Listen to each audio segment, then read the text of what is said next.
കടുത്ത മദ്യപാനം, കരിയറും ജീവിതവും കൈവിട്ടു. എല്ലാം തിരിച്ചുപിടിച്ചത് സായി പല്ലവിയുടെ ഫോൺ കോളിൽ. കൈവിട്ടുപോയ ജീവിതം തിരികെ പിടിക്കാൻ കാരണം സായി പല്ലവിയാണെന്ന് സംഗീത സംവിധായകൻ സുരേഷ് ബൊബ്ലി. വിരാട് പർവം, നീതിനാദിയൊക്കെ കഥ തുടങ്ങിയ സിനിമകളിലൂടെ സംഗീതമൊരുക്കിയത് സുരേഷ് ബൊബ്ലിയാണ്. താൻ കടുത്ത മദ്യപാനിയായിരുന്നുവെന്നും ജീവിതം തിരിച്ചുപിടിച്ചത് സായി പല്ലവി കാരണമാണെന്നുമാണ് യൂട്യൂബ് ചാനൽ നൽകിയ അഭിമുഖത്തിൽ അദ്ദേഹം പറയുന്നത്. സായി പല്ലവി നായികയായ ചിത്രമാണ് വിരാട് പർവം. 2022 പുറത്തിറങ്ങിയ സിനിമയിലെ നായകൻ റാണ ദഗുപാട്ടിയായിരുന്നു. ചിത്രത്തിന്റെ സംഗീതം ഒരുക്കിയത് സുരേഷ് ആയിരുന്നു. നേരത്തെ സംഗീത സംവിധായകനായിരുന്ന സുരേഷിനെ പിന്നീട് മാറ്റിയിരുന്നു. എന്നാൽ സായി പല്ലവിയുടെ നിർബന്ധത്തെ തുടർന്ന് സുരേഷിനെ തിരിച്ചെടുത്തു.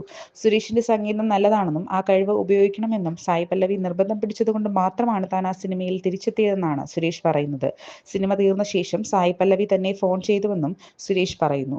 ഈ സിനിമ റിലീസായാൽ ഏറ്റവും ആദ്യം നല്ല പേരുണ്ടാക്കുക നിങ്ങളായിരിക്കുമെന്നും അവർ പറഞ്ഞു. ഞാൻ ഗംഭീരമായി ചെയ്തിട്ടുണ്ടെന്നും മറ്റെല്ലാം ഉപേക്ഷിച്ച് ജോലിയിൽ മാത്രം ശ്രദ്ധിക്കുമെന്നും അവർ പറഞ്ഞു. അവർ വലിയ താരമാണ്. എനിക്ക് എന്റെ വില തന്നെ കാണിച്ചു തന്നു ആ സംഭവം. ഞാൻ എവിടെയെന്നും എന്തിനു വന്നുവെന്നും ഓർമ്മപ്പെടുത്തി, സുരേഷ് പറയുന്നു. അവസരങ്ങൾ ലഭിക്കാൻ താൻ എത്രത്തോളം ഭാഗ്യവാനും കഴിവുള്ളവനാണെന്നും ചിന്തിച്ചു. താൻ പോകുന്നത് തെറ്റിലൂടെയാണെന്ന് അപ്പോൾ മനസ്സിലായെന്നും സുരേഷ് പറയുന്നു. ഇതോടെ സുരേഷ് മദ്യപാനം നിർത്തി. 3 മാസം കടുത്ത വിത്ഡ്രോവൽ സിൻഡ്രം നേരിട്ടാണ് താൻ മദ്യപാനം ഉപേക്ഷിച്ചതെന്നാണ് സുരേഷ് പറയുന്നത്.